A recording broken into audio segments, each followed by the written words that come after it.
सांगू ते प्रायश्चित्त घेशील? हो हो नक्की ना? नक्की घेईन.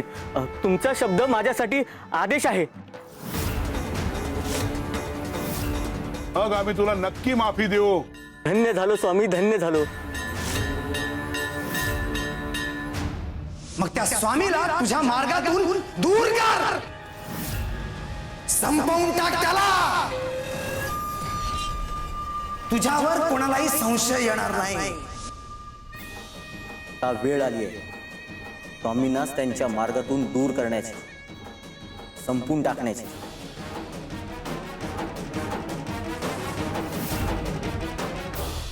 गोवर्धन, दार प्रायश्चित्ताचं उघडलंय. आता आत पाऊल टाकतोस का विनाशाकडे वळतोस हे तू ठरवायचंयस. देव संधी देतो, पण निवड शेवटी माणसालाच करावी लागते.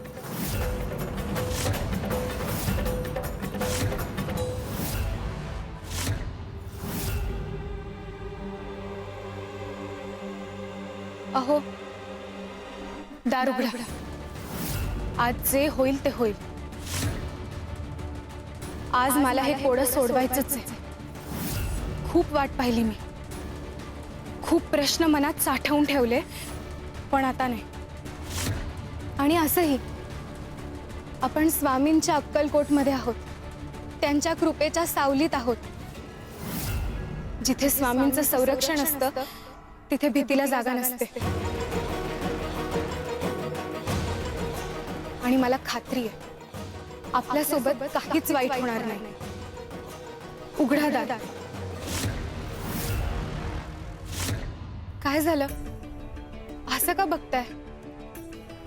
काही नाही, फक्त काही दिवसांपूर्वी आलेल्या गंगा आणि आत्ताच्या गंगा यात खूप बदल जाणवतोय. आणि आता जे बोललात ना ते अगदी स्वामींच्या निस्सिम भक्तासारखं बोललात. खरं सांगू का, मलाही ते जाणवतंय. स्वामींच्या नामात ना काहीतरी वेगळी शक्ती आहे. स्वामींचं नाव घेतलं ना की मन हलकं होतं, धैर्य येतं आणि नकळत विश्वास वाढतो. तुम्ही म्हणाला होतात ना स्वामींनीच मला अक्कलकोटला बोलावून घेतलंय, ते आता मला खरं वाटायला लागलंय. आणि मला खात्री आहे स्वामीच माझं कोडं सोडवणार. माझ्या प्रत्येक प्रश्नामागे स्वामी उभे आहेत आणि ते नेहमी मला साथ देणार. आणि ह्यात तुमचाही खूप मोठा वाटा आहे. हा माझा? कारण तुम्ही नसताना तर कदाचित मी अर्ध्या वाटेतच मागे फिरले असते. तुम्ही मला प्रत्येक वेळी धीर दिलात, आशा दिलीत.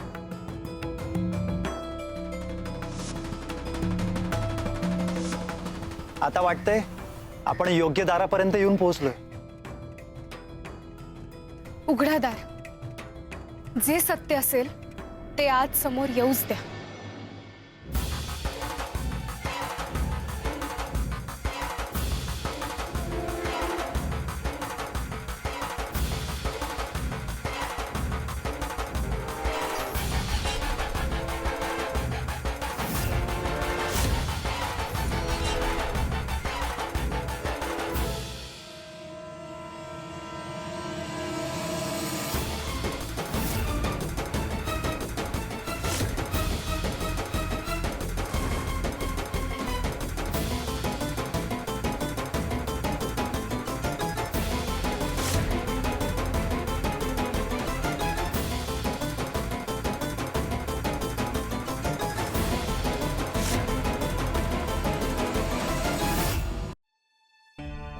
स्वामी देवा, देवा, देवा, ही फळं, या भाज्या एका भक्तांनी पाठवल्या आहेत. सांगत होता स्वामी देवांच्या कृपेनं यंदा पीक छान आले, म्हणून हे सगळं तुम्हाला अर्पण केले. सुंदरे, आमच्या कृपेने नाही, हे त्याच्या कष्टाचं फळ आहे. भक्त आम्हाला प्रेमाने देतात आणि आम्ही ते प्रेमाने स्वीकारतो.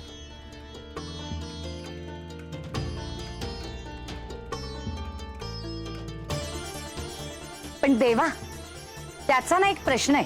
अगं प्रश्न पडतात म्हणूनच उत्तरं मिळतात. हम्म. विचार. तो म्हणत होता की त्याचा एक जिवलग मित्र आहे.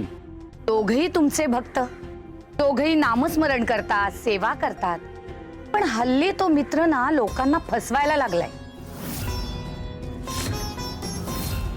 लोकांशी वाईट वागतो, स्वतःचा स्वार्थ साधण्यासाठी लोकांचं नुकसान करतो. आता दोघही तुमचे भक्त, मग एक चांगल्या मार्गाला लागला आणि दुसरा असा भरकटला का? तुमची दोघांवरही कृपा सारखी नव्हती का? सुंदरे, हा आंबा हा गोड असतो. हे संत्र हे आंबटसर असत. ही मेथी ही कडू असते.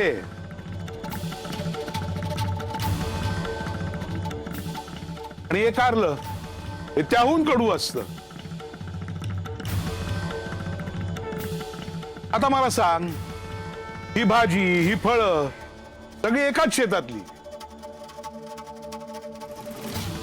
एकाच विहिरीचं पाणी जातं, एकाच पावसाचं पाणी मिळतं, तरी आंबा गोड आणि कारलं कडू का? पाण्याने आपलं काम केलं, त्यांनी कोणावरही भेदभाव केला नाही. पण प्रत्येक बीजानं स्वतःचा गुणधर्म जपला, स्वतःचा स्वभाव प्रकट केला. कृपा सारखीच असते, पण त्याचा परिणाम प्रत्येकाच्या कर्मानुसार बदलत असतो. कर्मानुसार बदलत असतो. कर्मानुसार बदलत असतो.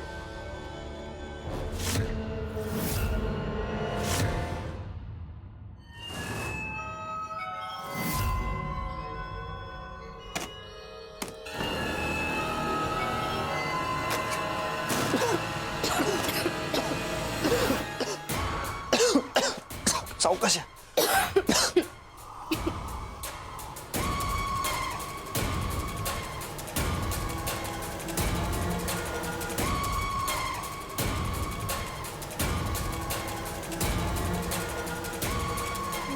इथे तर कोणीच नाहीये. मलाही तसंच वाटतंय. कोणी आहे का? कुणी आहे का आत? बाहेर या. हे बघा, आम्ही तुमचं काही वाईट करणार नाही. तुम्ही बाहेर या.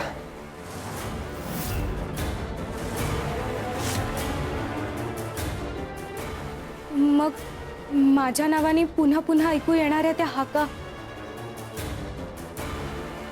आपण दोघांनी स्पष्ट ऐकल्या होत्या ना? हो ना, मलाही ते ऐकू आल्या, म्हणून तर गोंधळलोय. एकच भास हा एखाद्या व्यक्तीला होऊ शकतो, पण सारखाच भास हा दोन व्यक्तींना कसा होऊ शकतो?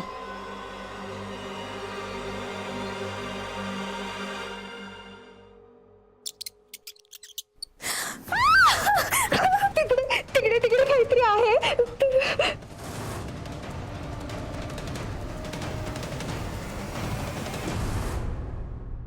किती निरागस आहे. एका क्षणात धाडसी बनते आणि दुसऱ्या क्षणी एखाद्या लहान मुलीसारखी घाबरते.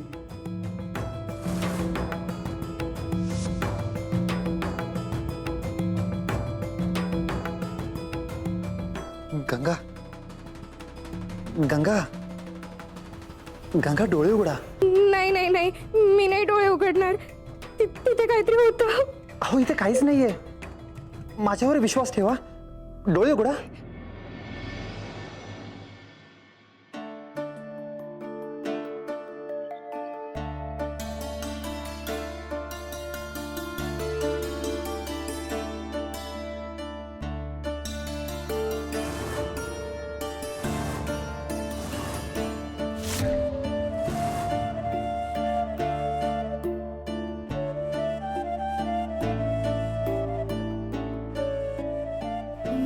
मला माफ करा.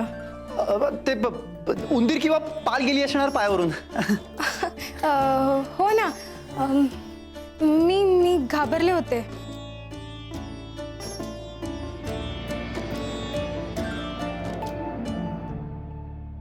गुरुची कृपा ही सूर्यप्रकाशासारखी असते. सूर्य रोज उगवतो, पण त्याच्या प्रकाशात एखादं फूल उमलतं आणि एखादा काटाही वाढतो. दोष सूर्याचा नसतो, दोष त्या बीजाचा असतो. आम्ही प्रत्येकाला सद्बुद्धी देतो, विचारही देतो, संधीही देतो, योग्य वाटही दाखवतो. पण त्या वाटेवर चालायचं की नाही हे प्रत्येकाच्या कर्मावर अवलंबून असतं. गुरु दिशा दाखवू शकतो, पण पाऊस शिष्यालाच टाकावं लागतं. सन्मार्ग आणि कुमार्ग दोन्ही माणसासमोर उभे असतात, पण निवड मात्र त्यालाच करायची असते आणि निवडीचं फळही त्यालाच भोगायचं असतं. काय बरोबर ना गोवर्धन?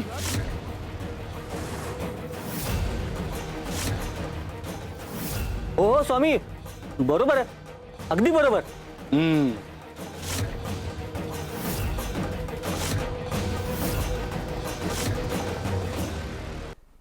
पण पण इथे कोणीच नाहीये. मग ते काका असं का म्हणाले की तुम्ही या घरी या आणि या घरात आल्यावर सगळ्या प्रश्नांची उत्तरं मिळतील? मलाही तेच कळत नाहीये, पण एक नक्की आहे, त्यांनी आपल्याला चावी दिली होती म्हणजे नक्कीच इथे काहीतरी असणार आहे. मग दिसत का नाहीये? की आपण शोधत नाही आहोत, किंवा आपल्या समोर असेल पण आपल्याला दिसत नसेल. कधी कधी काही सत्य लपलेली नसतात, आपणच त्यांना शोधत नसतो.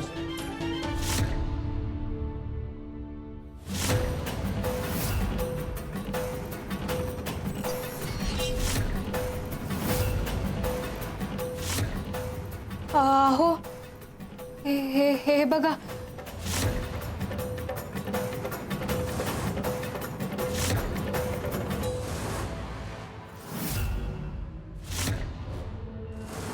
फळ प्रत्येकाला मिळतं बाळांनो, कोणाला सबुरीचं तर कोणाला परिश्रमाचं, कोणाला भक्तीचं, कोणाला कर्माचं. त्याची जशी कर्म तसं त्याला फळ. हा निसर्गाचा नियम आहे, नियतीचा नियम आहे. बीज जसं पेराल तसं फळ उगवेल. हा नियम देवही बदलत नाही. कर्माचा हिशोब फार विचित्र असतो. माणूस बदलतो पण कर्म विसरत नाही. वेळ लागतो पण फळ नक्की येतं. स्वामी, तुम्ही अजूनही माझ्या प्रश्नाचं उत्तर दिलं नाही. मगाशी मी तुम्हाला सांगितलं माझ्या चुकांबद्दल प्रायश्चित्त घ्यायला आलोय. मला सांगा मी काय करावं? मनाशी पक्क केलंयस ना? अरे त्याचीच वाट पाहत होतो आम्ही. हो स्वामी, मी जे सांगाल ते करेन मी. हो ना? मग आत्ताच्या आत्ता घरी जायचं, बायको समोर आणि मुलासमोर आपला गुन्हा कबूल करायचा.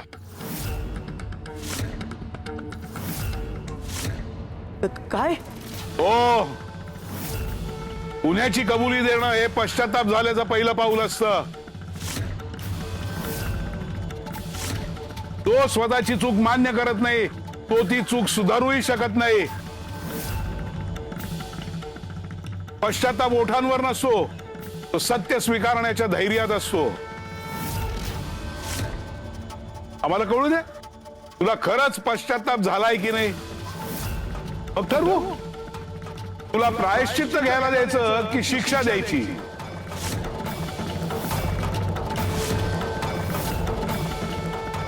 मधा आणि अमरीश समोर गुन्हा कबूल करायचा? हे कसं शक्य आहे? दोघांच्या नजरेतून उतरेल मी. तिरस्कार करतील माझा, सगळं संपेल. घर, कुटुंब, संसार सगळं उद्ध्वस्त होईल.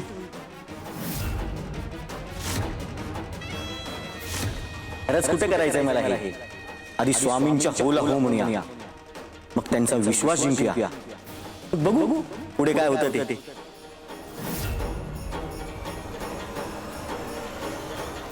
मान्य आहे स्वामी, तुम्ही म्हणाल तसं करेन. उत्तम.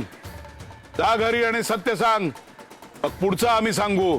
जातो स्वामी, पण त्याआधी एक विनंती आहे. मी गंगा आणि अमरीशचं लग्न स्वीकारलं त्या आनंदात मी तुमच्यासाठी खास लाडू घेऊन आलोय.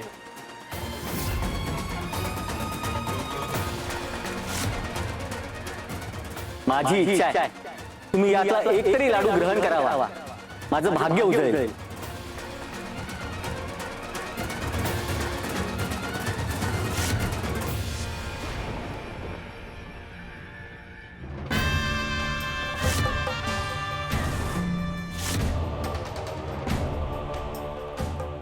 गोवर्धन, बघ हा लाडू बघ.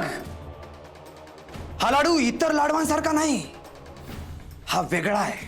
म्हणजे यात विष मिसळलंय. काय विष? हो, अत्यंत जालिम विष. याचा परिणाम क्षणात होत नाही, हळूहळू शरीरात भिनत आणि रक्तात मिसळत आणि एक प्रहर संपायच्या आत मृत्यू निश्चित. गुरुदेव गुरुदेव. मार्तंड महाराज, हे खूप मोठं पाप आहे. पाप? आता तुला पाप आठवतंय? हा? अरे स्वतःच्या आयुष्यात जे करून ठेवलंयस त्याचा विचार केलास कधी? गोवर्धन, आता नीट ऐक. आत्ताच्या आत्ता स्वामी स्थानावर जायचं आणि तिथे मी सांगितल्याप्रमाणे साळसूदपणाचं नाटक करायचं. त्या स्वामी पुढे नम्रपणे वागायचं. पश्चाताप झाल्याचं दाखवून त्याचा विश्वास जिंकायचा आणि हा लाडू त्या स्वामीला खायला द्यायचा. म्हणजे खरंच स्वामींना संपवायचं? मग तुला संपायचंय का? गोवर्धन, तू भूतकाळात जे करून ठेवलेस ते बाहेर आलं ना, तर तुझं सगळं आयुष्य संपलं असं समज. तुझं घर संपेल, तुझा संसार संपेल, तुझी आबरू संपेल. चालेल तुला? आणखी एक गोष्ट, मला खात्री नाही पण शंका आहे. त्या गंगाला अक्कलकोटा त्या स्वामीनेच बोलवलेला असेल आणि गंगा अक्कलकोटात आली म्हणल्यावर तुझं सत्य बाहेर यायला वेळ लागणार नाही गोवर्धन. आणि तो स्वामी क्षणात सगळं उघड करू शकेल. नाही, असं झालं तर सगळं संपेल. मग आता उगाच विचार करू नको. आत्ता जाऊन त्या स्वामीला हा लाडू दे, तो ते खाईल आणि दुपारी जेवण होईल. तोपर्यंत विषाचा प्रभाव वाढेल आणि दुपारनंतर विष बाधेने मृत्यू होईल. गुरुदेव गुरुदेव. कोणालाही संशय येणार नाही, कोणी काय बोलणार नाही की हे सगळं या लाडूमुळे घडलं. माझं नाव तर येणार नाही ना? नाही, मी सगळा विचार केलाय. तुझ्यावर शंका कोणालाही येणार नाही. असं असेल तर ठीक आहे. म्हणजे माझ्या लाडवामुळे स्वामींना काय झालं असं जर भक्तांना कळालं तर उभं फाडतील मला ते. ठीक आहे, घाबरू नकोस गोवर्धन. तू फक्त एक काम कर, हा लाडू तो स्वामी खाईल याची खात्री कर. बाकीचं काम विषच करेल.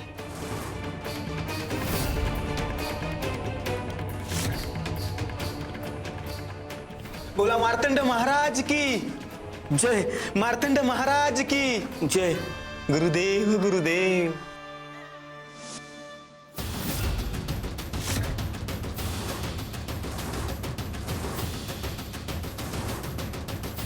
आता फक्त एकच लाडू, एकच लाडू स्वामींनी खाल्ला, सगळा खेळ संपेल.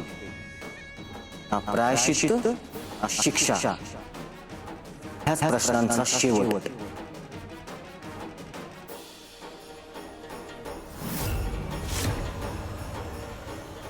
गोवर्धन, माणूस जेव्हा दुसऱ्याला फसवायचा प्रयत्न करत असतो तेव्हा तो सर्वात आधी स्वतःला फसवत असतो.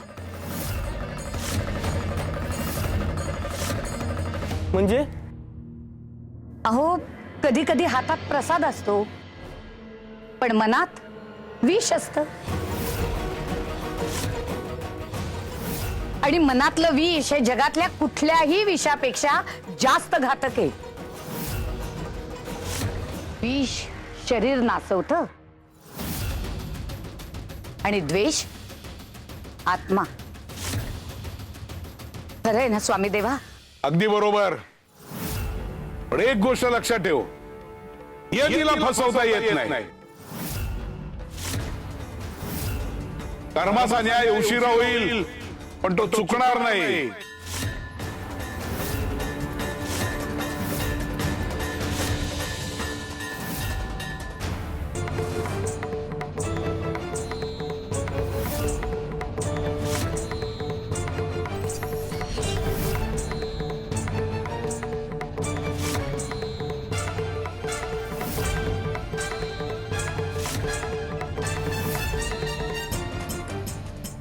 मला हे घर ओळखीचं का वाटतंय?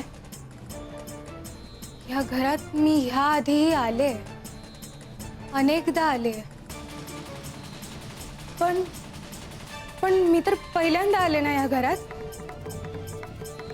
मग या घराशी माझा नक्की काय संबंध आहे?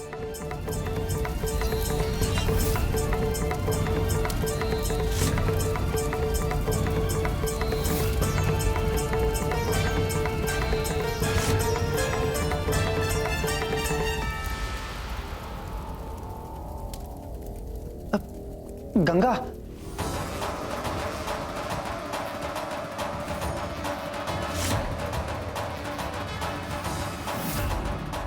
कोणी आहे का? मला वाचवा, वाचवा मला.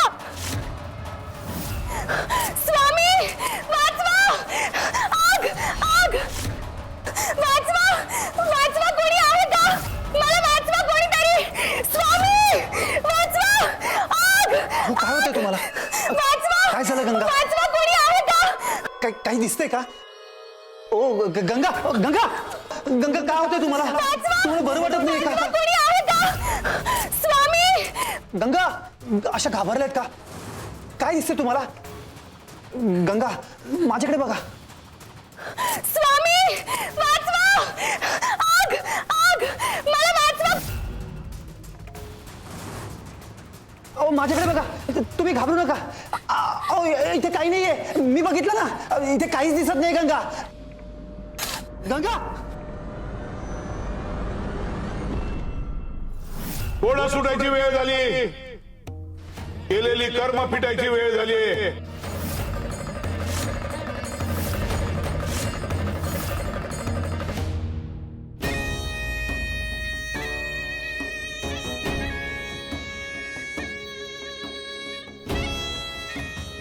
मामी, तुम्ही माझी विनंती अजून मान्य नाही केली.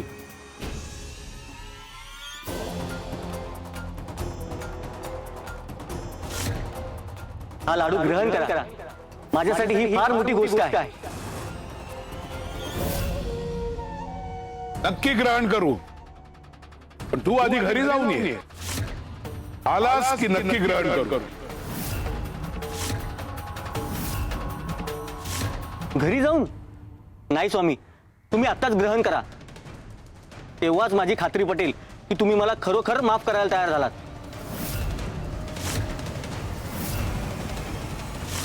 गोवर्धन दादा, अहो असा हट्ट बरा नव्हे.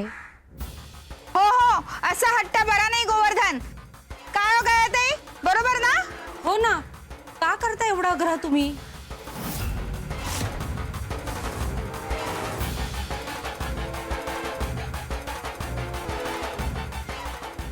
सुंदरे, भक्ताचं तोंड गोड झाल्याशिवाय आम्ही आमचं तोंड गोड करतो का? कधीच नाही देवा. आधी भक्त, मग तुम्ही. अहो हाच तर स्थानावरचा नियम आहे. अहो ज्या घरात शुभ कार्य झालंय तिथल्या कुटुंब प्रमुखाचा मान पहिला. सून आली ना तुम्हाला आनंदाची गोष्ट आहे, तेव्हा आधी तुमचं तोंड गोड झालं पाहिजे.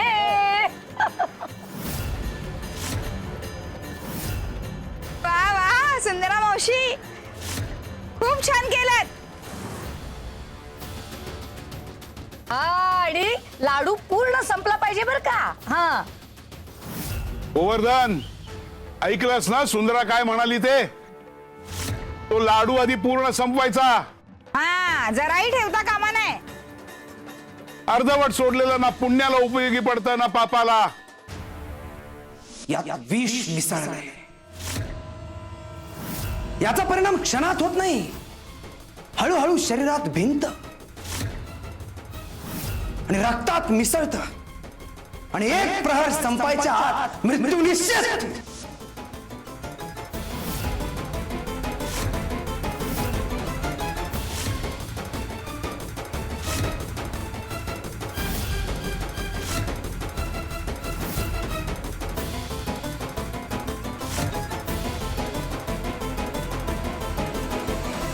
नाही नाही नाही नाही, हे काय झालं? हा लाडू मीच खाल्ला म्हणजे आता मी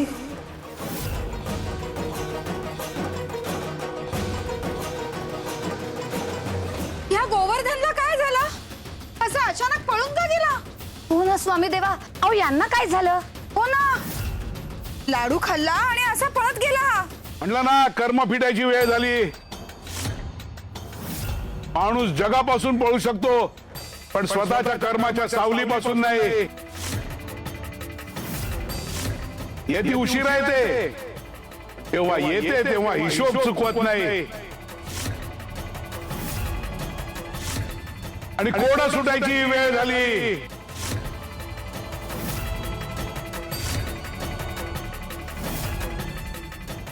दार उघडा. दार उघडा.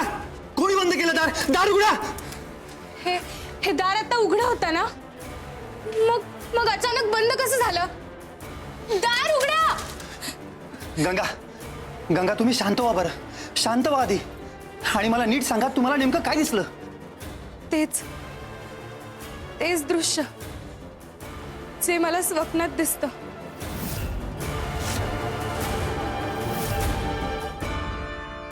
स्वामी वाचवा. आग आग वाचवा वाचवा, कोणी आहे का? मला वाचवा कोणीतरी. त्या ज्वाळांमध्ये ती होरपळणारी एक बाई आणि ती बाई मी होते. काय? हे तेच दृश्य आहे जे मला स्वप्नात दिसतं, ते प्रत्यक्षात या घरात दिसलं. म्हणजे ती घटना याच घरात घडली होती की काय?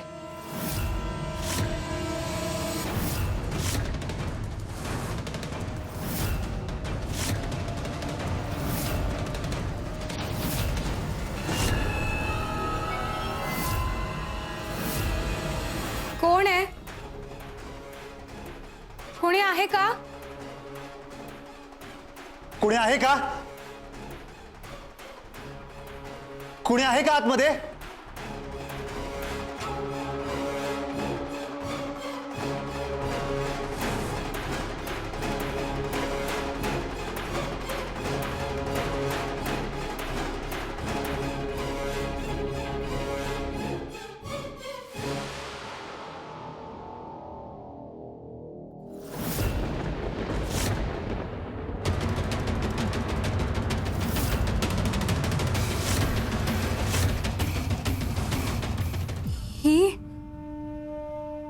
ही तर मी आहे, पण मी या तसबिरीत कशी काय? आणि हा माणूस कोण आहे? गंगा, या त्या गायत्री असणार ज्यांच्याबद्दल सराफ काका आपल्याला सांगत होते. आणि तो माणूस कदाचित यांचा नवरा असणार. म्हणजे मी गायत्री सारखी दिसते?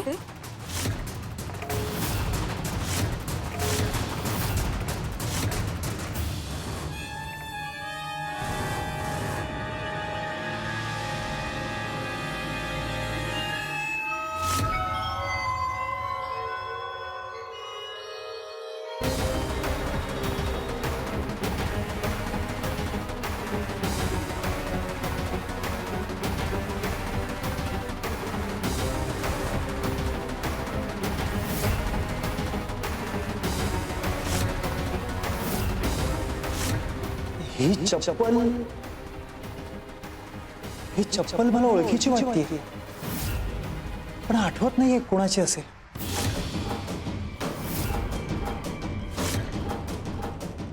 बहुतेक इथे राहणाऱ्या त्या पुरुषाची असेल.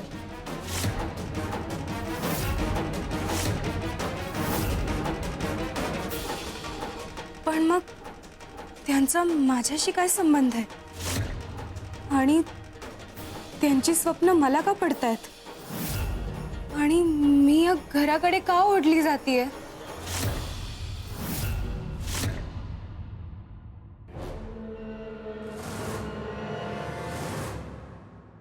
तुम्ही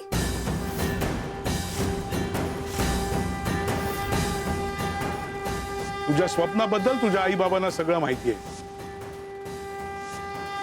कोड्यापासून पळून आयुष्याचं कोडं सुटेल कसं? जर तुला या सगळ्याला पूर्णविराम द्यायचाच असेल तर तुला ह्याच गावात थांबावं लागेल आणि गोवर्धनच्याच घरात राहावं लागेल.